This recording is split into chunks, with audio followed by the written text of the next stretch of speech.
हाँ तो मेरे प्यारे दोस्त, मैं फिर आपके बीच में आ गया हूँ। आपको एक बहुत ही अच्छे वीडियो लेकर के आपका ऋग्वेदिक पीरियड का, और ये इतना इम्पोर्टेंट है कि आपका आने वाली जो भी एग्जामिनेशन है उसमें यहाँ से क्वेश्चन तो बनेंगे ही। और आपको मैं गारंटी देता हूँ कि यदि आप इस वीडियो को आप देख लेते हो तो आपको यहाँ से क्वेश्चन बनने वाले। एक भी क्वेश्चन यदि छूट जाए तो मुझे ज़रूर बताना, क्योंकि यहाँ से क्वेश्चन अब छूटने का नाम ही नहीं लेने वाला है। चलिए मैं आता हूँ ऋग्वेदिक पीरियड पे। ये ऋग्वेदिक जो पीरियड हमारा होता है आपका 15 BC से स्टार्ट होता है और 1000 BC तक चलता है। और बहुत इंपॉर्टेंट चीज़ें मैं आज बताऊंगा इसमें। तो ये ऋग्वेदिक पीरियड आपका 15 BC से स्टार्ट होता है और 1000 BC तक का टाइम पीरियड इसका है। इस टाइम पीरियड में क्या क्या इवेंट होते हैं, कौन कौन से वैसे घटनाएं होती है, क्या क्या उनके कंडीशंस होते हैं, सारी चीज़ें मैं डिस्कशन करने वाला हूं। पहला आपके मैं बात करता हूं जियोग्राफी लेवल की। मैं ऋग्वेदिक पीरियड का जियोग्राफी का लेवल कैसा ऐसा था। तो देखिए ऋग्वेद में जो मेरा इसके बारे में लिखा हुआ है या ऋग्वेदिक टाइम पीरियड के बारे में देखूं तो वहाँ पे माउंटेन को देखने को मिलता है। मीन्स वो रीजन जो होता है जहाँ पे ऋग्वेदिक टाइम पीरियड के लोग सारे जो बसे हुए थे, जो कम्युनिटी जो बने हुए थे, वहाँ पे माउंटेन देखने को मिलता है, डिजर्ट भी देखने को मिलता है और रिवर भी देखने को मिलता है। मीन्स वहाँ पे जो आपका पहाड़ पर्वत वगैरह जो होते हैं, वहाँ पे जो हमारा रेगिस्तान है और हमारी नदियाँ हैं, ये सारी चीज़ें देखने को मिलता है। मीन्स वो ऐसे जगह पे रहते थे जहाँ पे सारी नेचर से भरा हुआ सारे प्लेस होते थे। अदर आता हूँ यहाँ पे हिमालय, जो हिमालय माउंटेन है, ये हिमालय माउंटेन जो है, आपने हिमालय माउंटेन के बारे में तो जाना ही होगा। तो हिमालयन जो रीजन है, ये रीजन देखने को मिलता है। जो ऋग्वेदिक पीरियड की जो हमारा टाइम पीरियड है, ये हमारा कहीं ना कहीं ये जो टाइम पीरियड है, ये जो कम्युनिटी के लोग जो रहने वाले हमारे जो ये समुदाय रहते थे, हमारा हिमालय रीजन के नेबर में ही बसे हुए थे।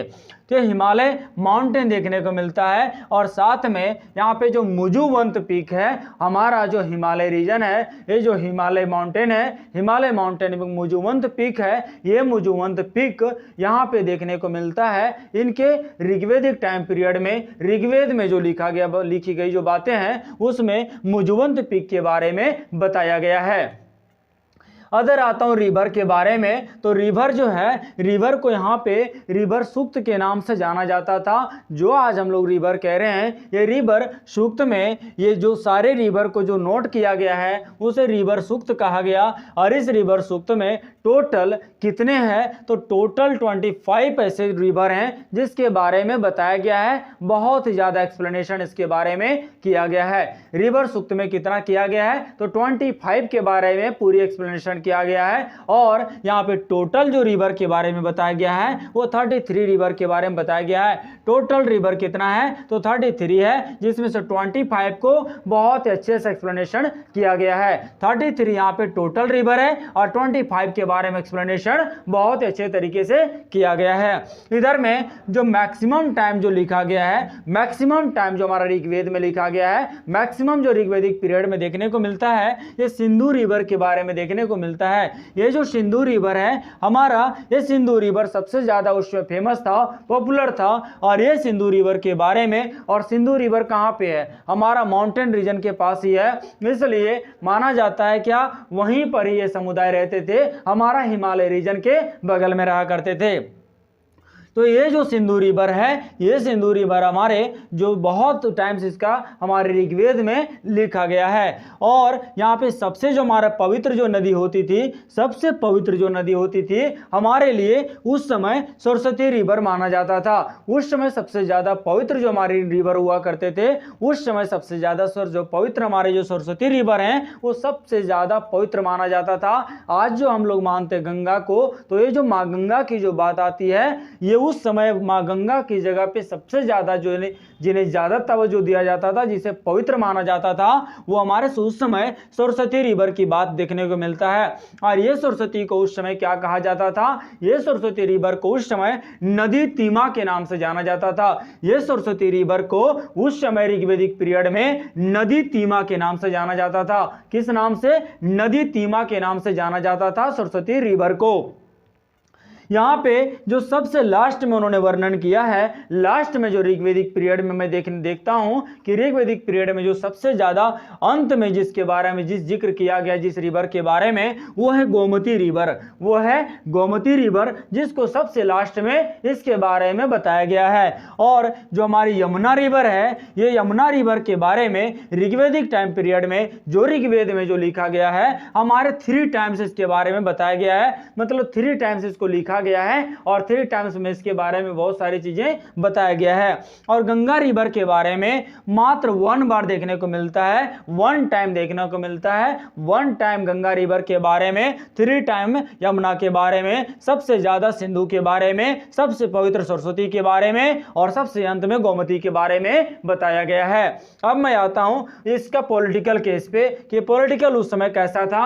आज की जो पॉलिटिकल में भारत का देखता हूं, अपनी प्यारा भारत को मैं देखता हूं, ऐसे हमारा उस समय जो से हमारा ऋग्वेदिक पीरियड है, इस ऋग्वेदिक पीरियड में पॉलिटिकल कैसा था।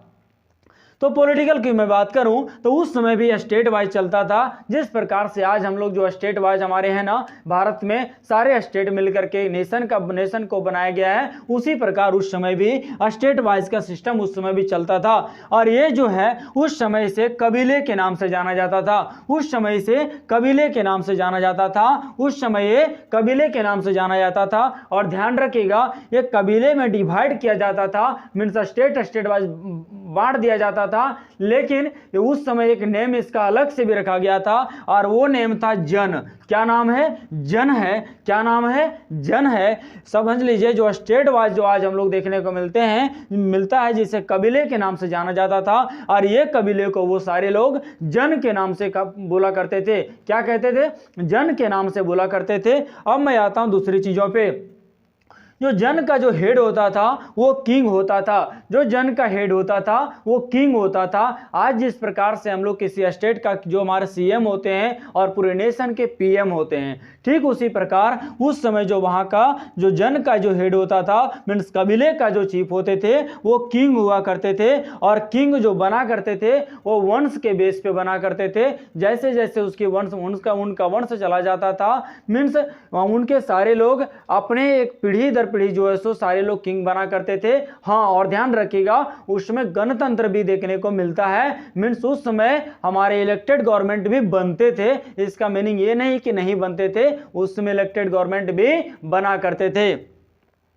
अदर की मैं बात करूं कि उस समय जो हमारे किंग होते थे वो दोनों चीजें चलते थे। मोनार्की सिस्टम भी देखने को मिलता है, रिपब्लिक सिस्टम भी देखने को मिलता है। मोनार्की सिस्टम भी देखने को मिलता है, रिपब्लिक सिस्टम भी देखने को मिलता है। उस समय जो किंग हमारे बनते थे वो मोनार्की और रिपब्लिक दोनों बेस पे बना करते थे। मीन्स यहाँ पे कोई हमारे वंशवाद पे बेस पे भी बना करते थे और साथ साथ में हमारा ऐसे होता था कि डेमोक्रेटिक के बेस पे हमारा गवर्नमेंट का इलेक्शन होता था।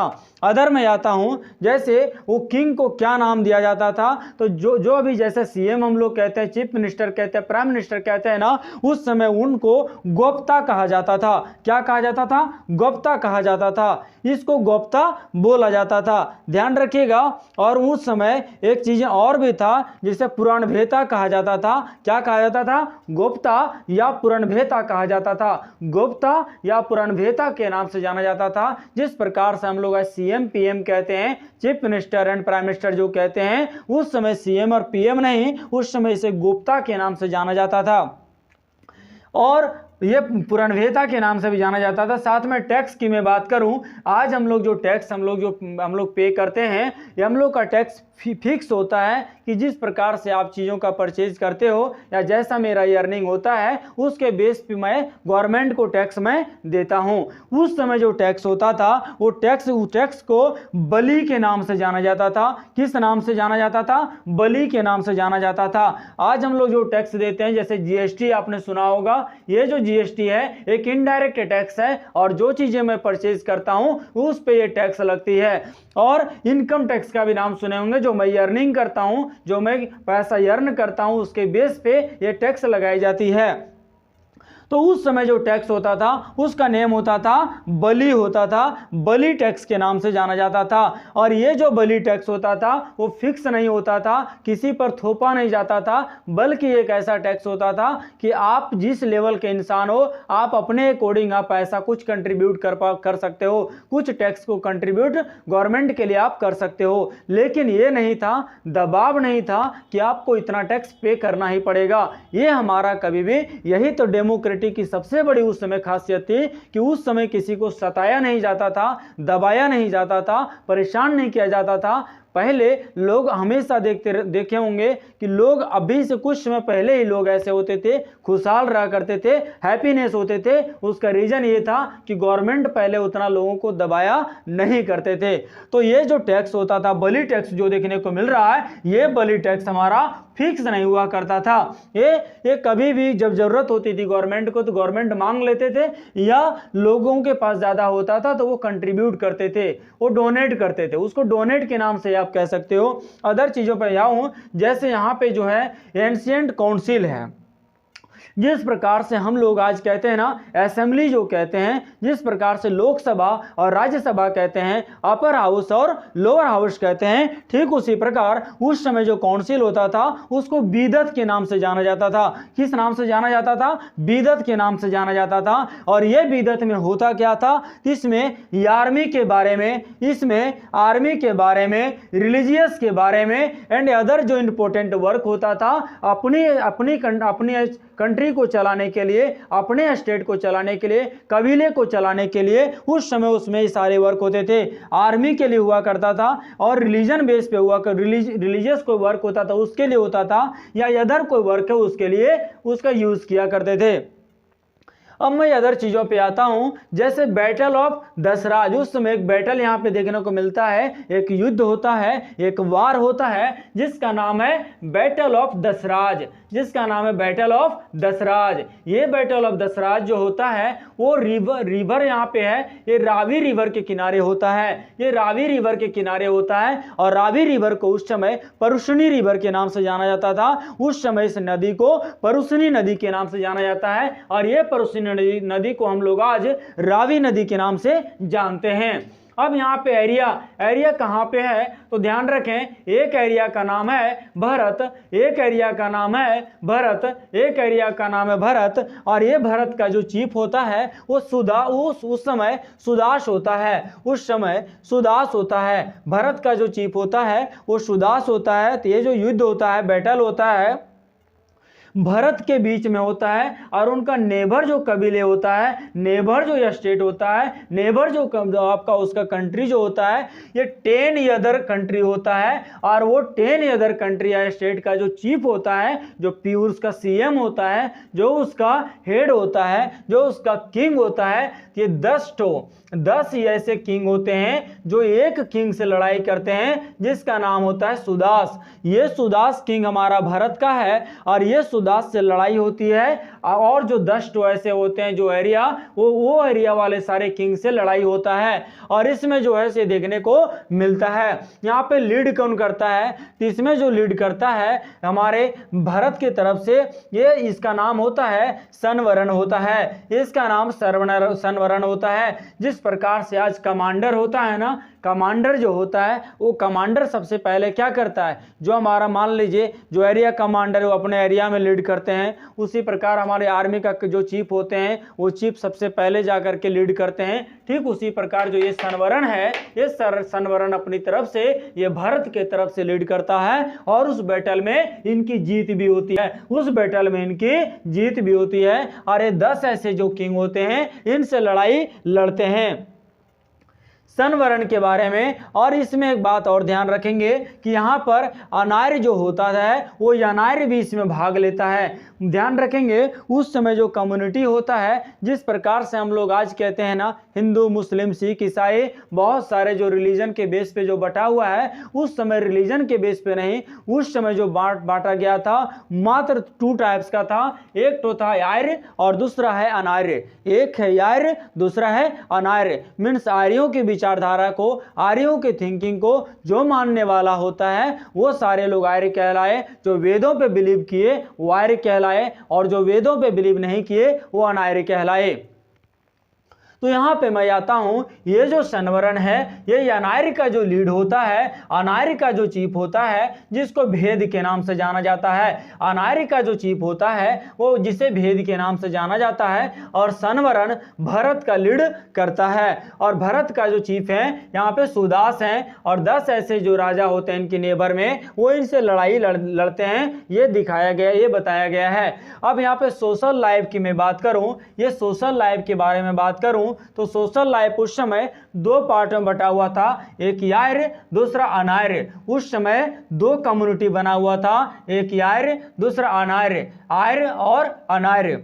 और मैं बात करूं कि इस समय कास्ट सिस्टम जो है, जो आज हम लोग कहते हैं ना कि कास्ट सिस्टम, जिस बेस पे कि हम लोग बहुत सारे ऐसे देखने को मिलता है कि नहीं इस पे थोपा गया है, ये है वो है, बहुत सारी चीज़ें, बट ऋग्वैदिक पीरियड में यहाँ पे ये सब चीज़ें बात नहीं देखने को मिलता है। उस समय जो मूलतः जो देखने को मिल रहा है वो थोड़ा सा आप ध्यान देंगे यहाँ पे कि हमेशा इस टाइम पीरियड में नहीं देखने को मिलता है, कोई भी ऐसा बेस नहीं देखने को मिलता है जिसमें लोगों को सताया जाता हो, जिसमें किसी का शोषण हो, एक्सप्लॉयटेशन हो, या किसी का ऐसा हो कि किसी के अनादर हो, ऐसा कोई भी एक्टिविटी नहीं देखने को मिलता है। यहाँ पे जो है ऋग्वेद में जो 10वें मंडल है, 10वें मंडल में जो कास्ट के बारे में कुछ बताया गया है, ये 4 कास्ट बताया गया है। जो बताया गया है कि जो ब्रह्मा के मुख से है, जो माउथ से है, वो ब्राह्मण निकला है, और उनकी जो बाजू है वो याम है, उससे निकला है क्षत्रिय, और उनकी जो हेम है, ये हेम से निकला है वैश्व, वैश्व जिसको कहते हैं, वैश्व कहते हैं, ये उनके हेम से निकला है, और फुट से उनकी पैर से शूद्र निकला है। ये हमारा ऋग्वेद के 10वें मंडल में बताया गया है। और इस टाइम पीरियड में हमारा अनटचेबिलिटी जो होती है, अस्पृश्यता जो होती है, जो छुआछूत होती है, वो ऋग्वैदिक टाइम पीरियड में नहीं देखने को मिलता है। ये ऋग्वैदिक पीरियड में कोई भी छुआछूत की भावना नहीं होता है। और इस समय जो हमारे जो शूद्र कहते हैं, जो हम लोग SC ST लोग को कह देते हैं, ऐसा माना जाता है, लेकिन ये जो चीजें हैं इस समय ऋग्वैदिक पीरियड में ये सब चीजें देखने को नहीं मिलता है। मीन्स सारे समुदाय एक साथ मिल बांट करके रहते थे, किसी में कोई भी वैसा विभाजन की बात देखने को नहीं मिलता है। यहाँ तक की बात है कि उस समय ब्राह्मणों को जो दान करते थे वो कोई SC ST या जो अभी जो शूद्र लोग कह रहे हैं, ये शूद्र जो उस समय ब्राह्मणों को दान देते थे तो ब्राह्मण स्वीकार भी कर लेते थे, उसमें कोई इस प्रकार का अस्पृश्यता देखने को नहीं मिलता है, छुआछूत देखने को नहीं मिलता है। अदर की मैं बात करूं, यहाँ पे जो शूद्र है वो शूद्र ब्राह्मणों को दान कर सकता है, और यहाँ पे कोई ऐसा विभाजन की बात नहीं है। और फैमिली हमेशा प्रीति सत्तात्मक होता था। मीन्स हमारे जो प्रीति, हमारे DNA है, ये DNA को प्रधान माना जाता था। मीन्स हमारे जो पूर्वज होते थे वो पूर्वज को चीफ माना जाता था। तो हमारे घर में जो हमारे फैमिली में सबसे ज़्यादा जो उम्रदराज होते थे उनको मुखिया माना जाता था, उनको लीडर माना जाता था अपने घर का। और अधिकतर ऐसा देखा गया कि जो फादर होते थे वो लीड करते थे, फादर यदि नहीं है तो मदर लीड करते थे, नहीं तो जो बिग ब्रदर होता था, जो बड़े होते थे, वो लीड किया करते थे अपने घर की तरफ से। अब यहाँ पे एक चीज़ मैं बात करूँ कि इस समय जो कंडीशन वुमेन की मैं बात करूँ, कुछ वुमेन के बारे में भी डिस्कशन कर लूँ, तो वुमेन के बारे में देखने को मिलता है कि उस समय जो वुमेन की कंडीशन थी वो आज से बहुत अच्छी थी। उस समय वुमेन की कंडीशन बहुत अच्छी थी। उस समय बहुत सारे वुमेन ऐसे हुए जो बहुत सारे इतिहास रचे हैं, बहुत सारे स्कॉलर में काम किए हैं। मैं बात करता हूँ। तो ये जो है यहाँ पे देखने को मिलता है। मैरिज की मैं बात करूँ तो उस समय मैरिज तो प्रधानता थी ही, साथ में कोई विशेष परिस्थिति यदि होती है तो बहुविवाह भी प्रसिद्ध था। मीन्स अधिक आप एक से दूसरा मैरिज भी करना चाहते हो, शादी करना चाहते हो, आप कर सकते हो, लेकिन वो कंडीशन पे डिपेंड करता था कि यदि कोई वैसा कंडीशन उसका खराब है तब वो शादी कर सकते थे, उसमें कोई भी बुराई नहीं है। और यहाँ पे चाइल्ड जो बच्चों की जो शादी, जो बाल विवाह जो प्रचलन है, ये बाल विवाह हमारा ऋग्वैदिक टाइम पीरियड में नहीं देखने को मिलता है। मीन्स बाल विवाह नहीं होता था। जब यंग हो जाया करते थे तो यंग होने के बाद ही उनका मैरिज होता था। बाल विवाह में कोई भी बच्चों की शादी देखने को उस समय नहीं मिलता है।